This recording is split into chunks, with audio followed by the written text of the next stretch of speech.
네, 안녕하세요. LS증권의 염승환 이사입니다. 최근 저를 사칭하는 여러 유튜브 방송이나 카카오톡 채널들이 상당히 많은데요.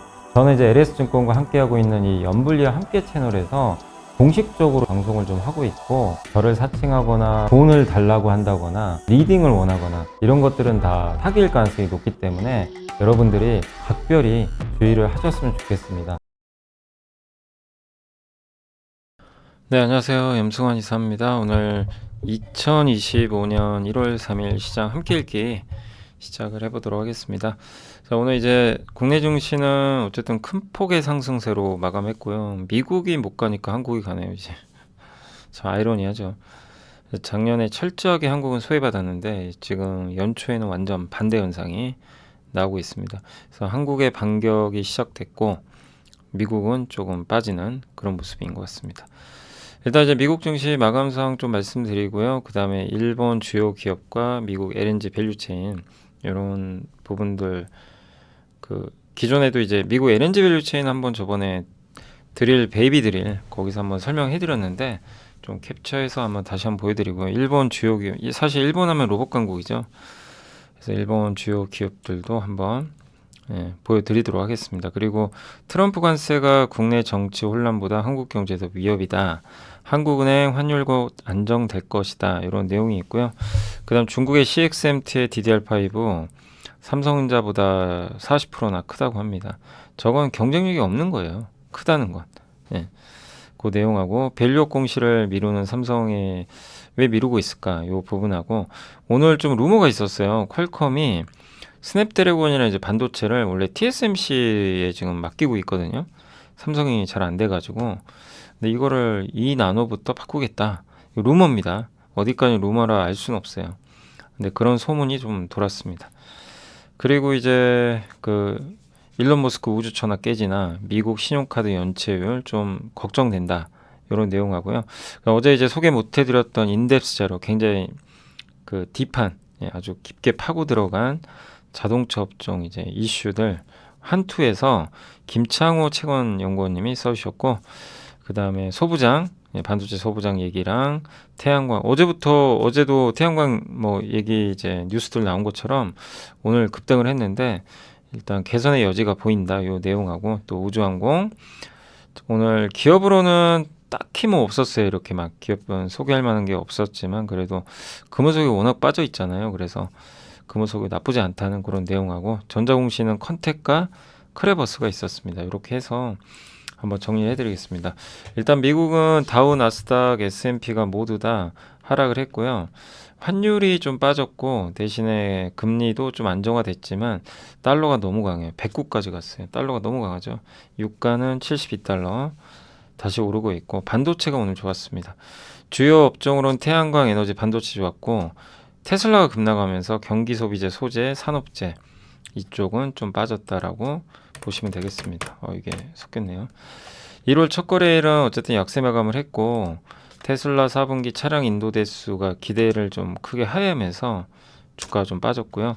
애플은 중국 기업들과 경쟁 우려로 급락을 했습니다.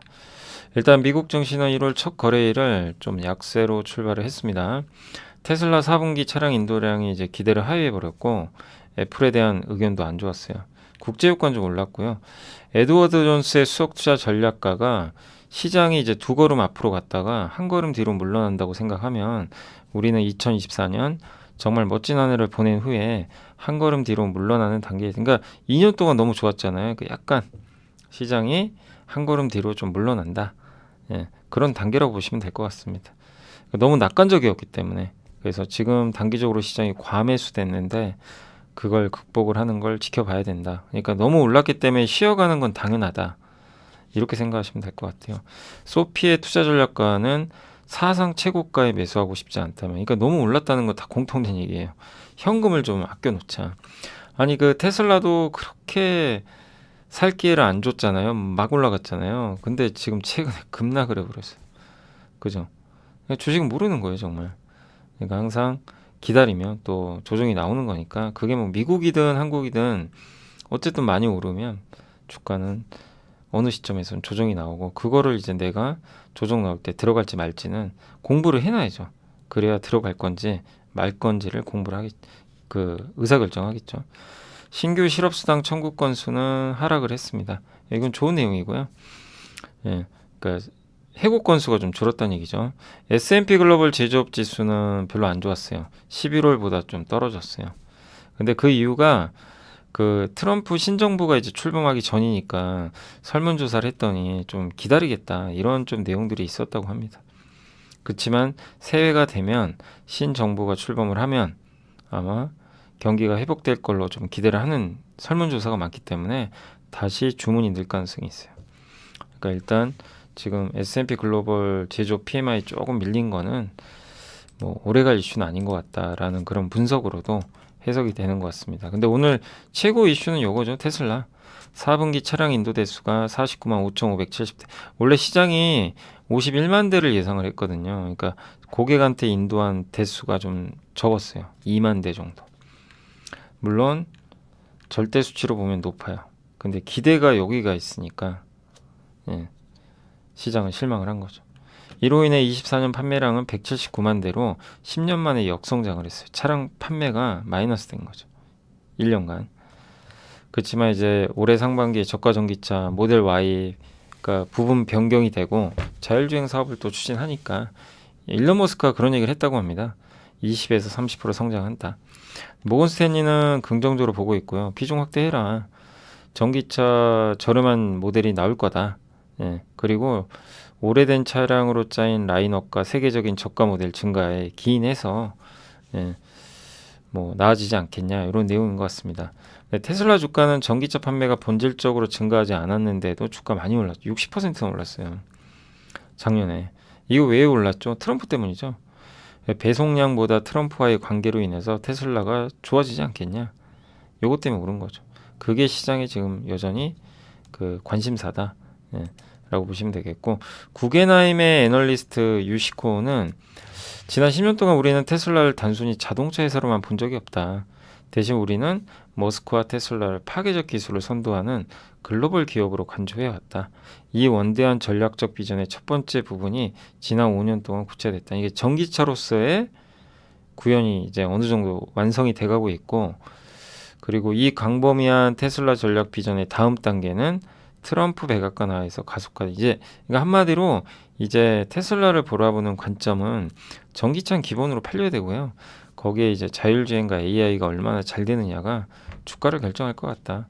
이렇게 봐주시면 될 것 같습니다. 월스트리트 저널에서는 판매 둔화 원인을 세 가지로 보고 있대요. 차량 라인업이 노후가 됐고, 사실 테슬라 모델은 거의 변경 없죠. 그러니까 노후가 됐어요. 신성한 게 없고, 정치적 논란, 트럼프 지지자들이 이탈하고 있고, 아니 트럼프 지지로 인한 이탈도 있고, 그러니까 정치적인 논란이 좀 있죠.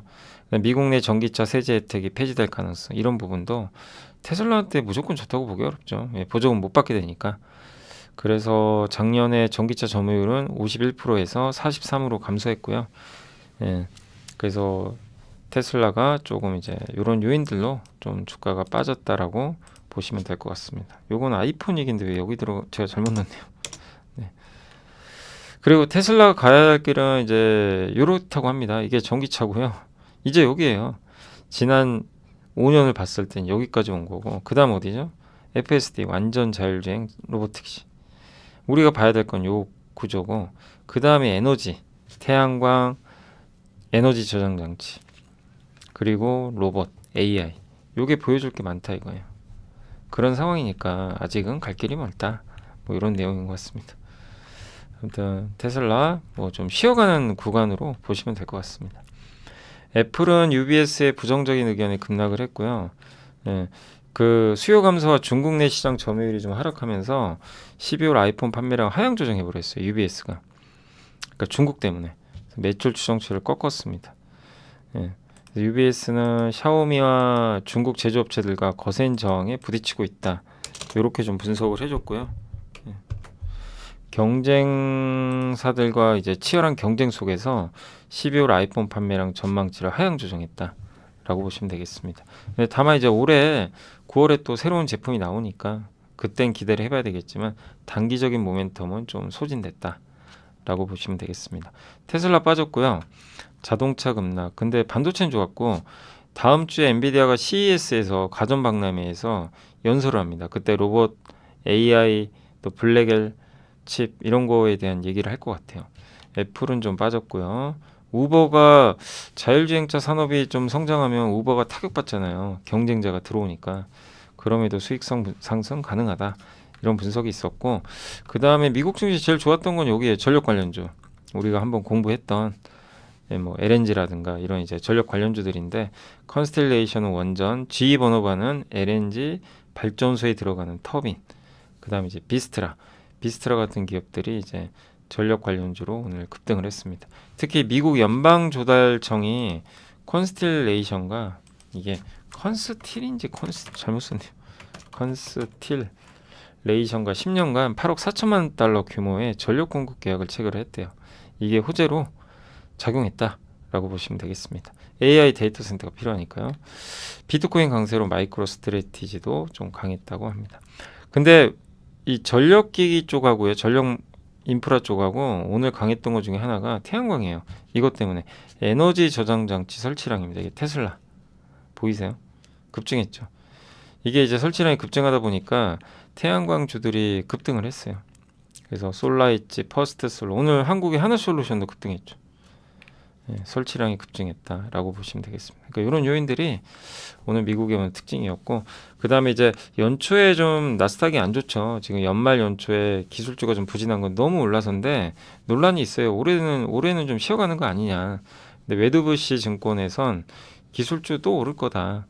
엔비디아, 마이크로소프트, 팔란티오, 테슬라, 구글, 알파벳이 올해 AI 혁명에서 10대 기술주 승자로 선정했다. 이렇게 또 분석을 했다고 합니다. 몽고디비, 페가시스템, 스노우플레이크도 AI 파티에 합류할 거고, 그냥 팔란티르 많이 아시죠? 세일즈포스 이런 기업들도 소프트웨어 쪽에서 좋은 위치를 차지하고 있다.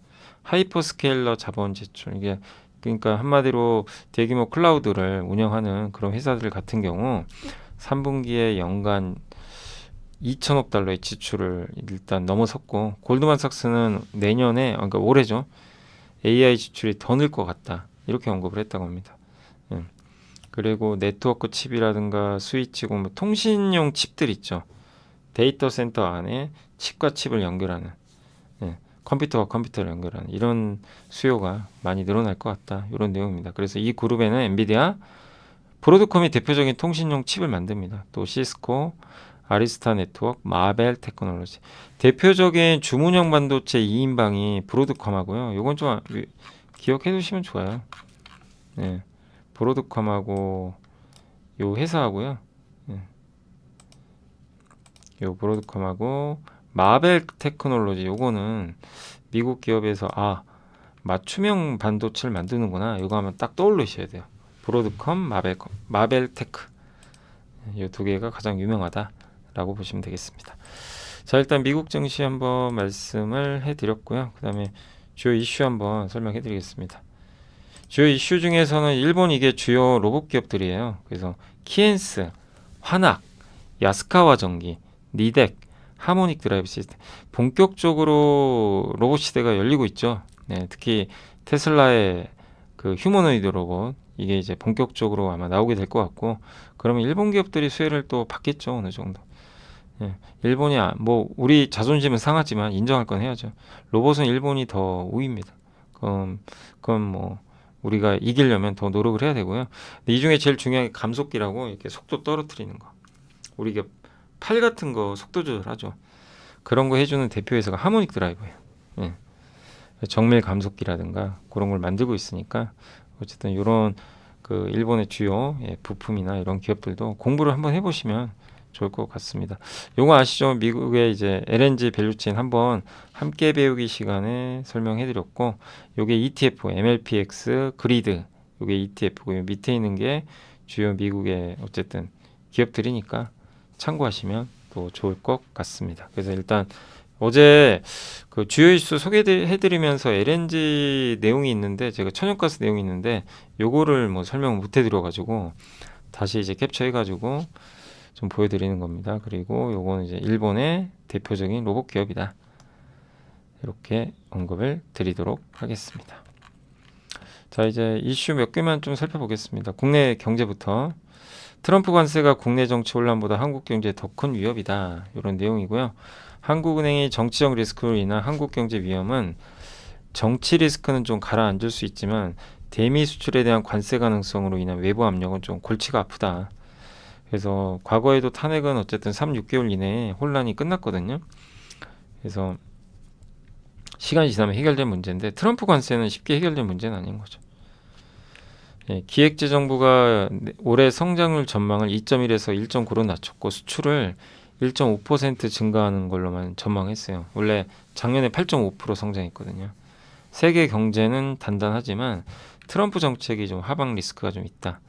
내수 진작 위해 한국 정부가 25년 상반기에 지출에 대한 면세 혜택, 한마디로 내수 비용하겠다는 거죠. 임금을 높여주는 기업한테는 정부가 돈을 주는 거죠. 이런 것도 도입할 예정이라고 합니다. 또 18조 원 규모의 공공부문 가용 지원을 추가 투입해가지고 재정을 집행하겠다는 거예요. 그래서 상반기에 자동차 개별 소비세 인하해주고요.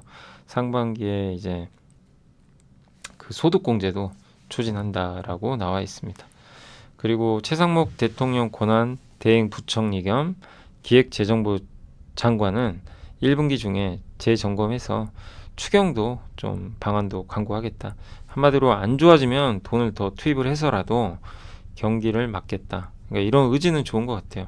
그래서 정치 리스크가 조금 완화돼 가면서 정부의 이런 지출들이 늘어난다면 이 부분은 호재가 되지 않겠냐라고 보고 있고, 이창용 총재가 이제 뭐라고 했냐면 물가 상승률, 금융 안정, 경제 성장 세 가지가 한국은행의 주요 목표래요. 그러니까 첫 번째가 물가 상승률 목표치에 맞춰야 돼요. 낮으면 올려야 되고 높으면 낮춰야 되고. 두 번째가 금융 안정, 뭐 부동산 가격 같은 거죠. 세 번째가 경제 성장. 경제 성장이 좀 밀려 있어요.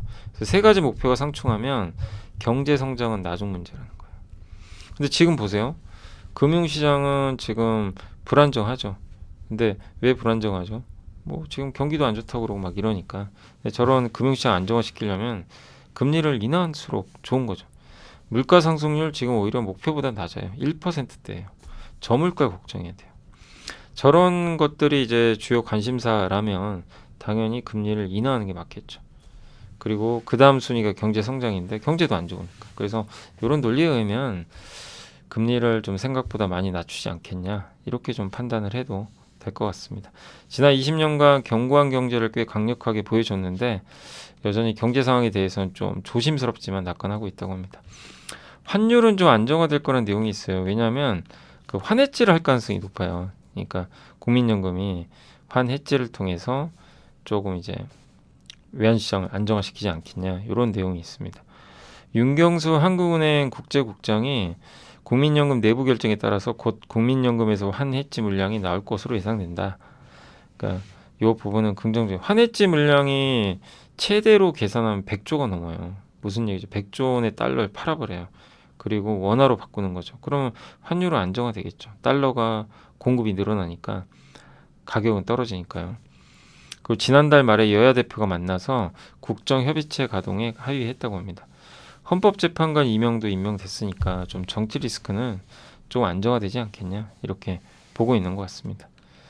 그리고 국민연금이 환해지 한다는 건 정해놓은 일정 기준보다 환율이 높으면 보유한 해외 자산의 일부를 선물안을 통해 매도한다는 거예요.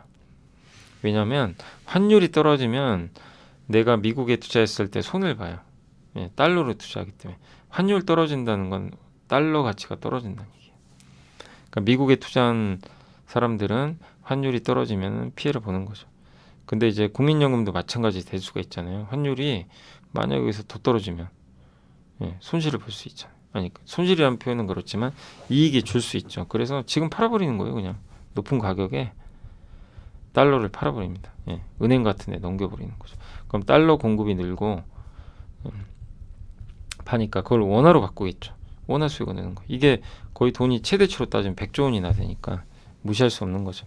이런 부분들은 이제 환율 상승을 막는 요인이고 좀 긍정적인 부분이 있지 않겠냐. 그래서 달러만 꺾이면 돼요. 근데 아직도 미국의 달러가 너무 강하니까 달러만 좀 꺾여준다면 상당히 좀 매력적인 그런 내용이 아닌가라고 생각을 일단 좀 하고 있습니다. 자, 그래서 뭐 1월 3일 그 국내 경제까지 한번 했고, 삼성전자 이슈 한 3개 있는데 설명해 드리겠습니다. 중국의 CXMT가 DDR5 삼성전자 동급 제품보다 40% 크다.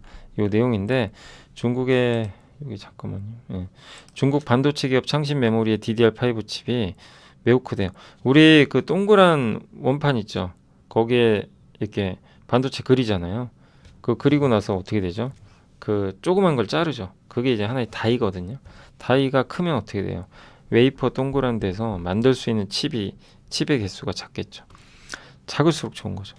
근데 중국의 기술력으로는 작게 만들기가 어렵다고 합니다. 그래서 D램 크기는 비용, 전력비, 성능에 영향을 주기 때문에 작게 만들어야 돼요. 중국의 한 반도체 연구원이 직접 분해해서 얻은 결과라고 합니다. 그래서 공정은 좀 뒤처진 것 같다. 한 4년 전에 삼성전자가 만들었던 DDR5랑 좀 유사한 거 아니냐, 이렇게 평가를 하고 있는 것 같습니다. 가격이나만 가지고 성공하기 좀 어렵고요.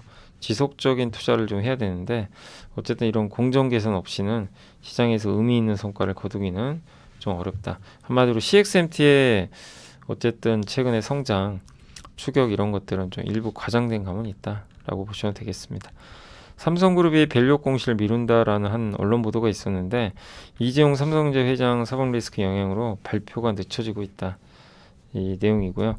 국민연금이 코리아 밸류업 지수를 좀 외면하고 있는데, 삼성전자가 물론 들어가 있긴 하지만 엄밀히 따지면 삼성전자가 거기에서 그 밸류업 그 지수에 유지하기는 또 쉽지가 않아요. 주주환원을 해야 되거든요. 그래서 그거를 실천 방안들이 나온다면 삼성그룹이 또 이 밸류업 지수에 남게 되고 연기금이 들어가겠죠. 근데 그런 걸 하려면 이재용 회장이 빨리 나와야죠. 그래서 2월 3일로 결정이 된 것 같더라고요. 항소심이. 이때 선고기를 한번 보고 그렇게 돼야 이제 뭐 밸류업 관련해서도 좀 뭔가 방향성이 나오지 않겠냐라고 생각을 하고 있습니다. 삼성은 사법 리스크 이재용 회장의 그 선고 요게 해소되지 않은 상황에선 지배구조 개선 방안 내놓기가 좀 어렵다고 합니다. 저게 되면 아마 바로 이제 투입을 하겠죠. 어쨌든 삼성전자가 지수에 빠질 가능성도 있는 상태라면 국민연금 내부적으로는 지수 활용이 곤란하다. 그러니까 이제 어쨌든 저 밸류업 공시를 빨리 해줄 필요가 있는 것 같아요. 그리고 또 한 가지가 퀄컴이 스냅드래곤 생산을 TSMC에서 삼성으로 이전한다. 이런 소식이 있어서 좀 깜짝 놀랐는데, 세계 최고 파운드리인 TSMC가 2나노 사업 일부를 삼성에 빼앗길 것이다 라고 분석을 했다고 합니다. 퀄컴이 26년도에 이제 개발해서 출시하는 게 스냅드래곤 8인데 8 엘리트 3세대 제품이거든요. 근데 TSMC에서 이걸 옮기면 수율 전환으로 인해 막대한 손실을 입은 삼성 파운드리에 대한 보상이 될 것 같다. 이런 내용입니다. 그러니까 삼성 입장에서는 퀄컴이 대형 고객사인데 올해 물량은 그 TSMC가 또 다 가져갔다고 하더라고요. 다시 되찾아올 이유가 생겼고, 보통 수율은 70%만 넘어도 대량 생산을 할 수가 있는데 TSMC는 60% 정도 수율을 기록을 했다고 합니다.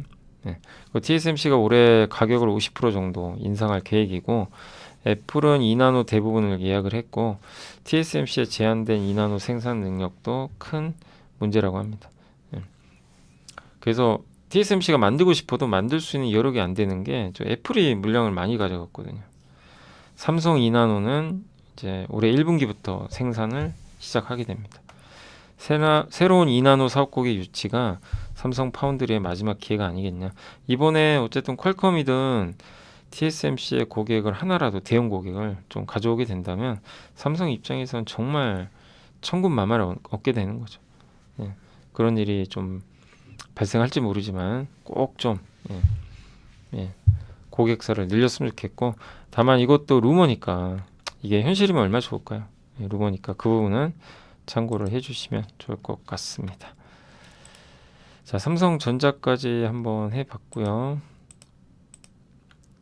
그다음에 우주항공 얘기 좀 해드릴게요. 네, 이번에 이제 우주항공 얘기 좀 해드릴게요. 우주항공 같은 경우는 이제 일론 머스크 우주 천하 깨지나 블루 오리진이 이제 도전한다. 그 내용인데 둘 간의 경쟁이 치열하겠죠. 그래서 세계 최대 클라우드 업체 아마존에 이제 제프 베이조스가 창업한 기업이 이제 블루 오리진이고 여기가 뉴 글렌이라는 이름이에요. 스페이스X는 팔컨 9, 뭐 스타쉽 이런 이름으로 불리는데 블루 오리진은 뉴 글렌이라는 이름으로 불리게 되고요. 블루 오리진은 이제 재사용 발사체 뉴 글렌은 7개 메인 엔진을 24초간 가동하는 데 성공했다고 합니다. 실제 발사를 방불케 한 시험에서 20톤 넘는 화물을 싣고 연료를 가득 채워서 발사와 똑같은 이제 발사 전의 상황을 똑같이 구현했대요. 시험한 후에 미 연방항공청이 발사 면허를 부여하면서 이제 뉴글렌은 이제 비행만 하면 돼요. 실전에서 성공할지는 지켜보시고 오늘 6일 첫 발사를 시도할 예정이라고 합니다. 뉴글렌은 이제 펠컨 9과 슈퍼 헤비의 좀 중간 정도 되는 사이즈고요. 저궤도 위성에 저궤도의 위성이나 이런 것들을 이제 운반하기 위해서 설계된 이제 발사체라고 보시면 되겠습니다. 1단 발사체는 25회 재사용이 가능하니까 전 세계에서 두 번째죠. 그 스페이스X 다음으로.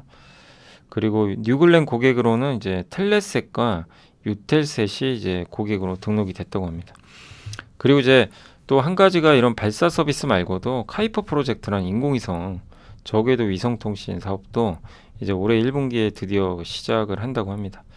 아마존은 세계 1위의 민간 택배 회사잖아요. 어떻게 보면 머스크가 스타쉽으로 달, 화성 등의 태양계 행성에 사람을 이주시키면 베이조스는 이주민을 위한 화물 택배를 보내겠다는 거예요. 그래서 기발한 것 같습니다. 미니 스페이스X로 평가받는 미국의 로켓랩도 올해 재사용 발사체 뉴트론을 처음으로 시험 발사할 예정이고 또 나사의 민간 달 탑재체 서비스 2호 기업으로 지난해 2월 달에 50년 만에 첫 발자국을 찍었던 인투이티브 머신스도 이 올해 초에 2차 발사를 준비 중에 있다고 합니다. 글로벌 발사체 시장 규모는 계속 커지고 있죠. 2030년 310억 달러까지 커질 걸로 전망하고 있고요. 파이낸셜 타임즈에서 또 나온 자료는 뭐냐면 일론 머스크가 제프 베조스의 궤도 재미를 가로막고 있다. 이제 경쟁 의식을 느끼는 거죠. 근데 스페이스X는 발사 비용을 1kg당 6,000달러인데 이걸 1,000달러까지 줄일 계획이고요. 블루 오리진은 이제 후발주자죠. 근데 스페이스X와 같은 규모와 빈도의 발사를 하기까지는 좀 시간이 많이 걸릴 것 같다. 이런 내용입니다. 그리고 정부 의존에서 민간 주도로 지금 전환이 많이 됐죠. 그래서 나사는 스페이스X의 팔콘 로켓 개발 비용 4억 달러 이게 공공 부문에서 발생했을 비용의 10%라고 평가를 했습니다. 그러니까 확실히 민간이 공공보다는 훨씬 더 비용을 절감하면서 만들어내는 것 같습니다. 그리고 정부는 이제 직접 관리 대신에 민간 기업의 역할을 지원을 하고요. 규제 및 통제 방안을 모색할 필요가 있다. 스페이스X의 스타실드는 군사용 네트워크거든요. 미국 국방부의 협력을 강화한다라는 내용입니다. 그래서 우주항공 시대는 본격적으로 시작이 되고 있고 그 스페이스X나 스타링크 일변도에서 확산이 될 것 같아요. 그래서 유럽 또 아까 아마존 또 한국에도 기회가 생기겠죠. 그래서 여기 카이퍼 프로젝트에 안테나 납품하는 기업은 바로 인텔리언 테크죠. 계속 공시를 했었고 예전에 글로벌 또 우주항공 ETF 그러니까 기업이 워낙 많으니까 여기는 이제 ETF 쪽으로는 UFO라는 이름 그대로 이제 UFO라는 ETF가 있으니까 참고하시면 좋겠습니다. 자, 글로벌 경제만 한번 보고 공시로 넘어갈게요. 미국 신용카드 연체율이 2010년 이후 최고 수준으로 급등했다고 하는데 수년간 이제 물가가 높았고 저축이 증발되면서 소비자들이 고갈되고 있거든요. 신용카드 대출업체는 460억 달러의 심각한 연체 대출 잔액을 상각을 했다고 합니다. 이게 50%나 증가했대요. 그러니까 카드 쓰고 못 갚는 거죠. 무디스의 마크 잔디 대표는 고소득은 괜찮지만 미국 소비자의 하위 3분의 1은 빚을 갚지 못하고 있다고 합니다. 현재 이들의 저축률은 제로라고 합니다. 고금리와 높은 물가로 또 압박을 계속 받고 있는 거죠. 그래서 미국 3위의 신용카드 대출업체 캐피탈원은 최근에 이제 회수 불가능한 걸로 표시된 비율이 연간 신용카드 상각률이라고 하는데 이게 5.2%에서 6.1%로 올랐다고 합니다. 이게 미국의 신용카드 이제 론이죠. 예. 그 대출 서비스죠. 이게 이렇게 좀 급증하고 있어요. 그래서 소비자 소비력은 이렇게 되면 약해질 수가 있고, 팬데믹 시대에서 봉쇄에서 벗어나면서 현금이 넘쳤고 소비할 준비가 돼 있었는데 좀 약해질 가능성이 있다는 거죠. 신용카드 대출 기간은 과거에는 소득 기준으로 이제 대출 자격이 없었지만 은행 계좌에 현금이 많으면 그걸 고객들을 가입을 시켜줬거든요, 예전에. 예. 그래서 그러다 보니까 신용카드 잔액이 급증해서 22년과 23년 2,700억 달러가 증가했는데 신용카드 빚은 1조 달러를 상회하고 있다고 합니다. 그래서 신용카드 청구서를 갚지 못한 미국인들은 지난 9월까지 연간 1,700억 달러의 이자를 지불해야 됐다. 그러니까 이만큼 이자를 지불한다는 뭐죠? 소비를 못하는 거죠. 예. 그러니까 빚 갚는 데 어려움을 느끼고 있다, 이렇게 보시면 되겠고, 1년간 거의 600억 달러에 달하는 소비자 신용카드 부채를 탕감했음에도 370억 달러의 카드가 최소 한 달 이상 연체됐대요. 그래서 그리고 이제 어떻게 보면 방치된 거죠. 신용카드 연체율은 팬데믹 2020년 이전보다 평균보다 1%포인트 더 높다라고 보시면 되겠습니다. 연체는 앞으로 더 많은 고통을 예고하고 있다. 트럼프 관세 위협은 인플레와 금리를 올릴 것이고 이는 25년 소비자에게 두 가지 문제가 될 것 같다라는 내용이니까 참고하시면 되겠습니다. 그러니까 미국 증시가 다 좋은데 좀 이제 아킬레스건이 이런 쪽에 있어요. 그 미국의 일부 이런 그 신용카드 연체가 이제 그 늘고 있기 때문에 이런 부분들이 소비의 발목을 잡으면 어떡할까? 그러니까 금리가 빨리 떨어져야 되고 물가가 더 낮아져야 되는데 트럼프 정책이 그걸 반대로 가게 만드니까 좀 쉽지 않은 상황인 것 같습니다. 그래서 금리가 좀 빨리 떨어져야 이런 것들이 해결이 되겠죠. 그래서 우리가 매일 뭐 금리 보지만 추이를 계속 살펴봐야 될 것 같습니다. 그 화장품은 그거예요. 그냥 우리나라가 미국에서 프랑스 이겼다, 1등 했다, 그 내용이니까 예전에도 한번 말씀드렸던 내용인데 뭐 기사가 하나 나온 게 있고요. 뭐 그런 내용이니까 참고만 하시면 되겠습니다. 그리고 이제 보고서 한번 볼까요? 예, 오늘 좀 주요 이슈가 좀 많아가지고 인덱스 자료부터 좀 보도록 하겠습니다. 잠깐만요. 예.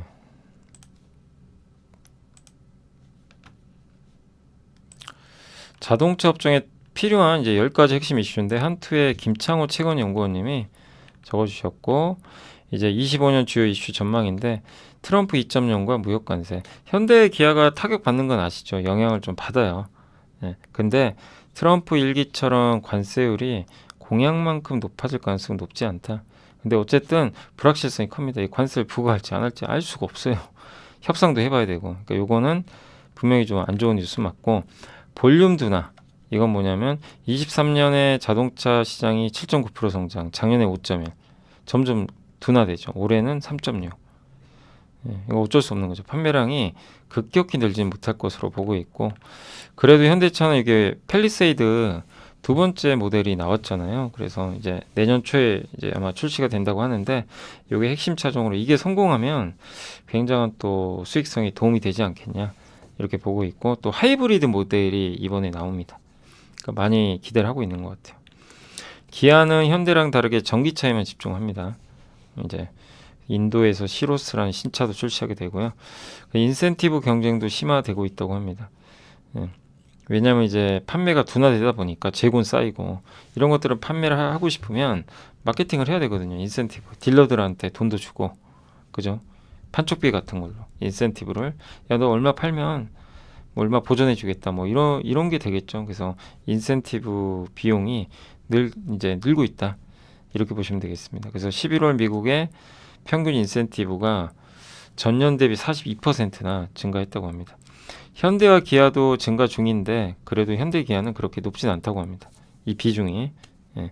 근데 문제 뭐냐면 경쟁사 대비해서 높은 경쟁력을 보인다고 해도 볼륨, 차 판매가 일단 많아야 되고요. 인센티브가 줄어야 돼요.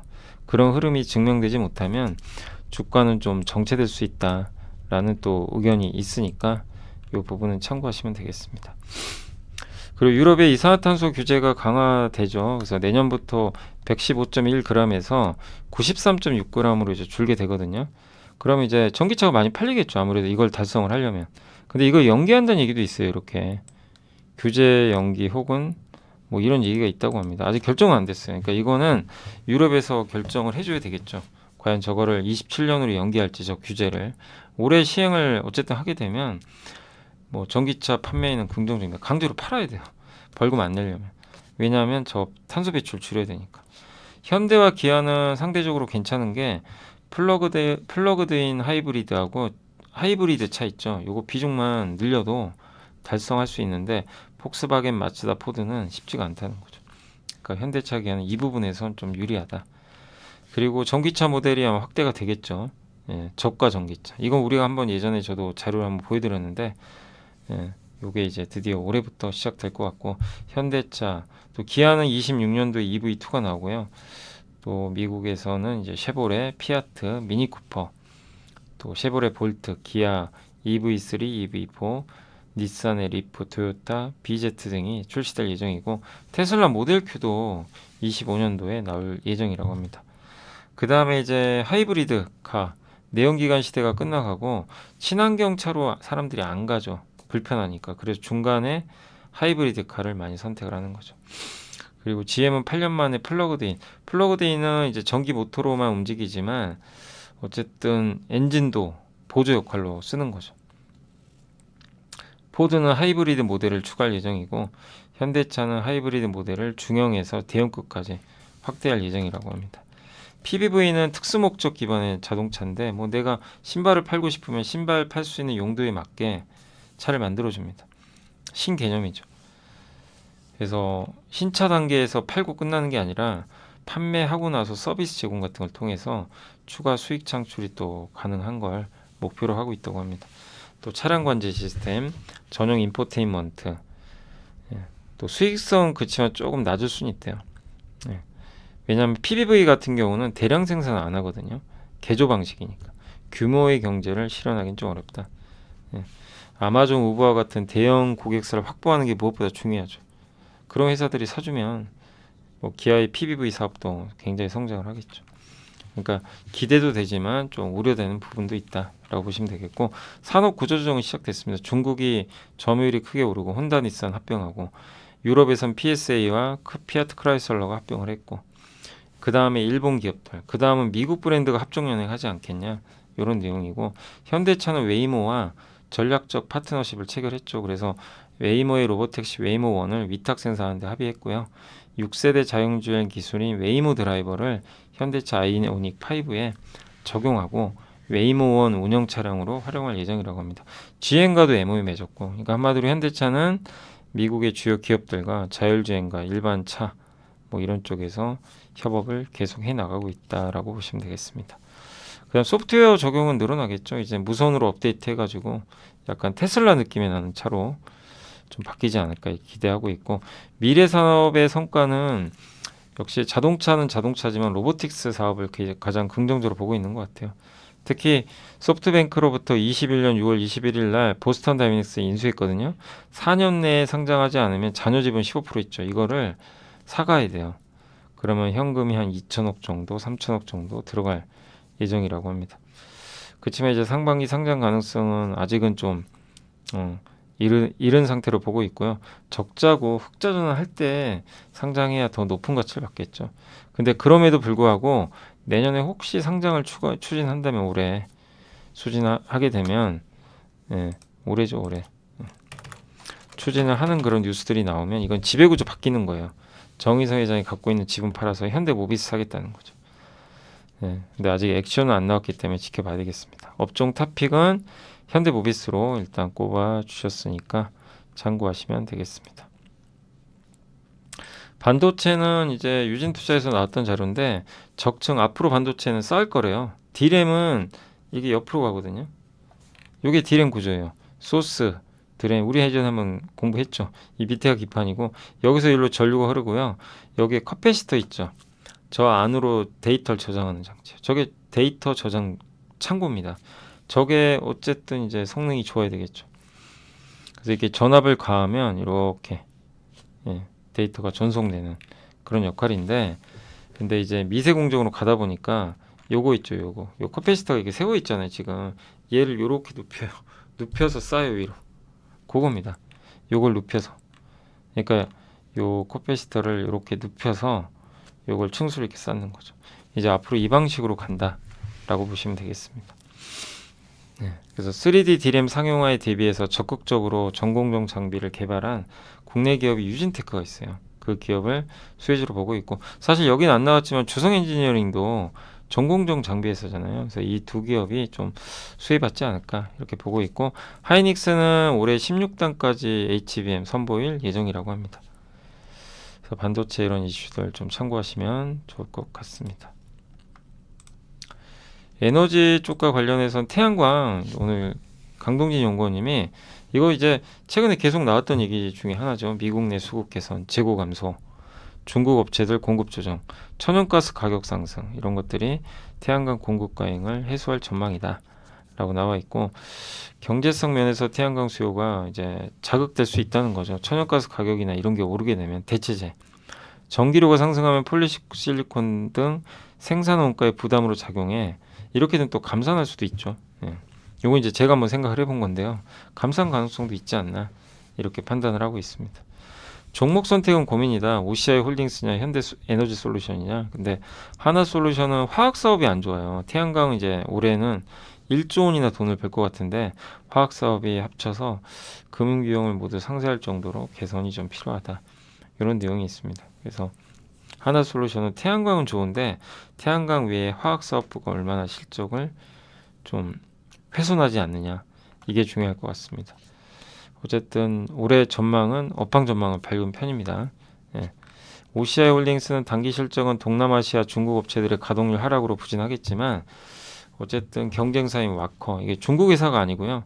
이 회사가 판매하는 가격은 프리미엄 또 얹어서 올라가고 있기 때문에 올해 하반기부터는 실적 개선도 기대가 된다. 이런 내용입니다. 미국 내 공급 부족 지속되는 웨이퍼, 셀 투자 확대를 통한 성장 기회를 기대하고 있고, 또 자사주 매입 이후로 추가적인 자사주 매입도 기대를 하고 있습니다. HD 현대에너지 솔루션 태양광 회사인데 이 회사는 뭐냐면 국내에 주로 많이 납품을 하는 기업이에요. 미국보다. 그래서 2분기 연속 흑자를 내고 있고, 국내 전기요금 상승에 한국에서 그리드 배터리가 앞당겨지고 있고, 알리백 수요 증가로 매출의 75% 이상을 차지하는 국내 시장에서 안정적인 이익을 창출하고 있다라고 보시면 좀 좋을 것 같습니다. 그리드 패러티는 이제 신재생 에너지랑 일반적인 화석연료 쓰는 에너지 있죠. 이게 발전 단가가 만나는 거예요. 네. 그러면 이제 어떻게 보면 그 태양광의 매력도가 더 올라가게 되겠죠. 알리백은 신재생 에너지만으로 제품을 만들겠다는 운동입니다. 이런 것도 이제 환경적인 부분이죠. 그래서 태양광에 대한 조금 긍정적인 내용을 전해주셨습니다. 우주항공은 이제 261번의 로켓 발사인데, 스페이스X가 로켓 발사를 이제 작년에 134번 했는데 한 번 실패했나 봐요. 그리고 총 전 세계 우주 로켓 발사는 261번, 18% 정도 증가를 했다고 합니다. 그래서 스페이스X가 134번에 발사를 했으면 연중 내내 2.7일에 한 번꼴로 우주로 쌓아 올린 거고요. 지난해 7월 2단 로켓 연소 이상 문제로 실패 한 번 한 걸 제외하고 모두 성공했다. 이런 내용입니다. 한국은 이제 올해 하반기에 누리호 4차 발사가 있어요. 그래서 그 이슈들도 한번 우리가 지켜봐야 되겠습니다. 올해 하반기에 누리호 4차 발사, 그럼 한번 또 이슈가 되겠죠. 네.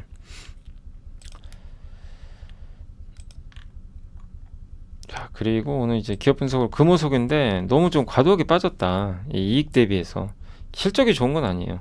근데 마진은 좀 올라가고 있습니다. 원재료인 부타디엔 가격이 떨어지면서 상반기 실적이 좀 긍정적일 걸로 좀 보고 있는 것 같습니다. PBR, PER 너무 낮죠. 예, 과도할 정도로 빠졌고요. 화학업종 우려 고점이 이익 전망치 하향 감안하면 목표 주가 하향하지만 국내 화학업종 내에서 드문 케이스죠. 영업이익을 창출하고 있으니까 또 내년에 자기자본 이익률 7%까지 회복 감안하면 역대 최저 수준의 밸류에이션은 좀 과도하지 않냐, 이렇게 보고 있는 것 같습니다. 어쨌든 저도 좀 다소 과할 정도의 하락이라고 좀 보고 있고요. 석유화학 기업에 대해서는 시장 인식이 거의 회복을 못한다고 일단 생각을 하고 있는, 네, 그런 이제 모습으로 보시면 좋을 것 같습니다. 한마디로 석유화학 가치를 이제 깎아버리는 거죠. 그러니까 주가 안 되죠. 싸긴 싸지만. 그래서 금호석유는 돈을 버는 기업이고 핵심인 고무사업 마진 개선이 이루어지고 있기 때문에 주가 회복 시도하지 않겠냐라고 보시면 되겠습니다. 요게 엔비라텍스 가격이거든요. 올라오죠, 마진이. 이렇게. 요게 올라온다는 건 이제 저걸로 돈을 번다는 얘기거든요. 그래서 바닥은 찍었기 때문에 좀 회복되기를 기대해 보겠습니다. 자, 이제 공시로 한번 가볼게요. 네. 컨택이란 기업인데 위성 지상 안테나 시스템 유지 보수하고 운영 관리하는 회사입니다. 매출액 대비해서는 19% 정도 되고요. 한국항공우주원에 납품을 하게 되고, 예, 여기 지상국 엔지니어링 솔루션, 예, 네트워크, 이제 위성관, 위성 영상 처리, 위성 영상을 활용하는 거, 이런 것들을 사업을 하고 있습니다. 그래서 항공우주연구원에서 독립해서 출범을 한 그런 기업입니다. 그러니까 데이터를 분석한다 보시면 돼요. 위성 데이터를 분석해서 이제 적시에 알려주는 거죠. 2020년 아시아 최초로 민간 지상국 제주 우주 지상국 구축을 완료했다고 합니다. 그리고 AP 위성 지분도 24.72% 인수했다고 되어 있고요.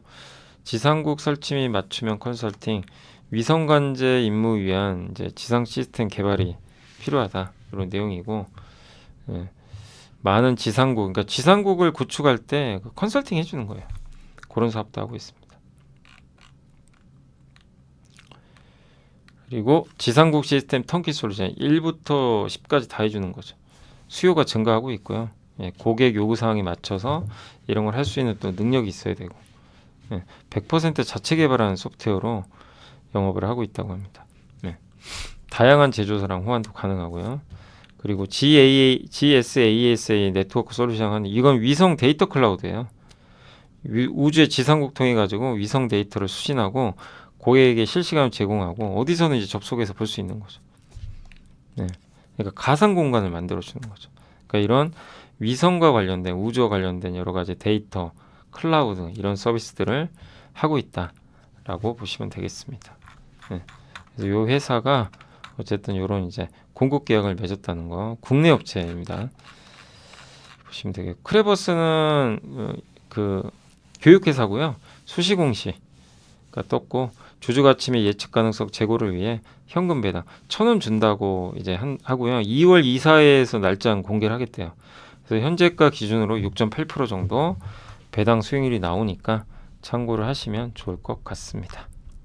자, 이제 마지막으로 오늘 시장 한번 정리하면서 마무리를 하도록 하겠습니다.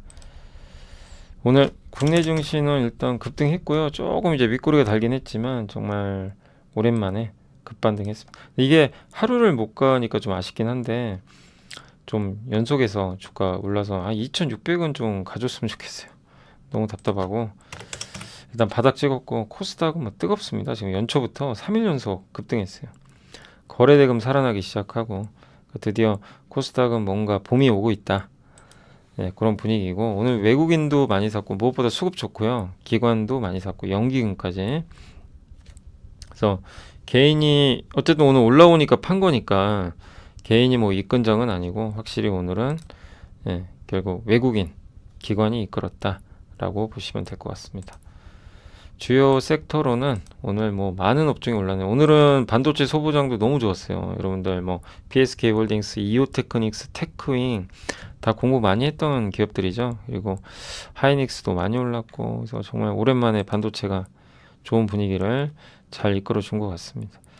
정유주도 좋았고요. 오늘은 뭐 이노베이션, S-오일이 급등했습니다. 유가도 최근에 올라가고 있고, 2차 전지도 좀 괜찮았습니다. MLCC도 오늘 삼성전기만 좀 안 좋았네요.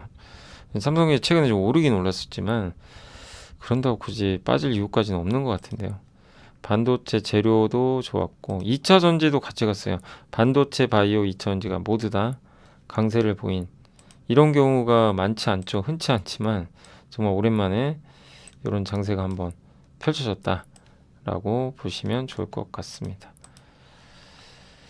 그리고 뭐 2차 전지, 뭐 해운주, 타이어, 네, 반도체 대표죠. 오늘 뭐 삼성전자, 하이닉스, 특히 하이닉스가 불을 뿜어버렸고요. 폴더블폰, 아이폰, IT 대표죠. 게임 업종 또 오늘 다 괜찮았던 것 같습니다. 그래서 많은 업종이 올랐는데 그냥 오늘은 근데 조선주는 안 좋았어요. 조선주가 뭐 오늘 현대 한국조선해양 그룹이 뭐 올해 사업 계획 목표를 아마 뭐 매출 목표를 발표한 것 같은데 항상 좀 보수적으로 내는 편이에요. 작년에도 그랬어요. 작년 초에 발표할 때 그 실망해서 한번 쭉 빠졌죠. 근데 그때가 또 오히려 기회였죠. 근데 연말에 워낙 강했고 조선주는 정말 독야천창 올라갔던 기업이에요. 업종이니까 좀 쉬어간다는 개념 정도로 보시면 되겠습니다. 너무 올라서 좀 당분간 약간 단기적으로는 조정은 좀 나올 것 같습니다. 조선 기자재도 약했고 전선주 요 정도입니다. 그 정도가 좀 약했고 대부분은 좀 강세로 잘 마무리가 됐습니다. 그래서 오늘 시총 상위 기업 중에서는 자동차하고 조선주가 좀 빠졌고요. 네, 조선주가 좀 많이 빠졌죠. 그리고 반도체가 뜨거웠고 두산도 많이 올랐고요. 그리고 알테우젠도 오늘 6% 하루 만에 다시 에코프로비엠 7% 급등하면서 잘 마무리가 됐습니다. HPSP, 이오테크닉스 오늘 뭐 반도체 날이고 오랜만에 또 ST팜도 급등했고요. 테크윙, 네. 숲도 올랐고 동진세미캠, 원익 IPS, 또 PSK 홀딩스까지 다 급등을 했습니다. 그리고 SPG는 이제 여기는 그 로봇 관련주인데 오늘은 좀 빠졌네요.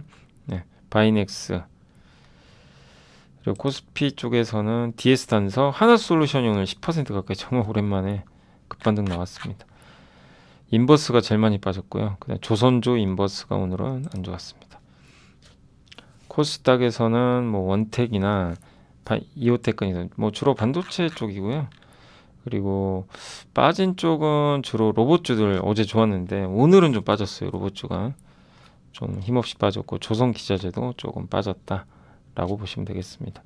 코스닥의 신고가 기업들인데 오늘 이제 파크 시스템즈가 반도체잖아요. 그러니까 이게 아니 이렇게 반도체가 안 좋은데 얘는 신고가를 내고 있어요. 이게 뭔가 좀 이상하시죠? 아니 다른 반도체 소보자는 다 박살이 났는데 세계 1등이죠. 원자협력이. 근데 어쨌든 혼자 1등이 지금 신고가 내버렸어요. 이것도 놀랄 일이죠. 되게 아이러니하죠. 근데 그만큼 인정해 주는 거죠. 예, 전 세계 1등 기업이라는 걸. 그러니까 저번에도 제가 연휴 앞두고 한번 함께 배우기 지난주 편이었죠. 그때 아마 세계 1등 3인방 말씀드렸죠. 뭐였죠? 그 HPSP, 이오테크닉스, 파크 시스템즈. 요 3인방은 세계 1위입니다. 1위기 때문에 계속해서 우리가 공부를 할 필요는 있는 것 같아요. 자, 그래서 오늘 이제 여기까지 설명해 드렸고 아무튼 금요일 날 잘 끝나서 정말 다행이고 이 분위기가 좀 1월 말까지 계속 더 이어져서 계속 좋았으면 좋겠습니다. 자, 아무튼 고생하셨고요.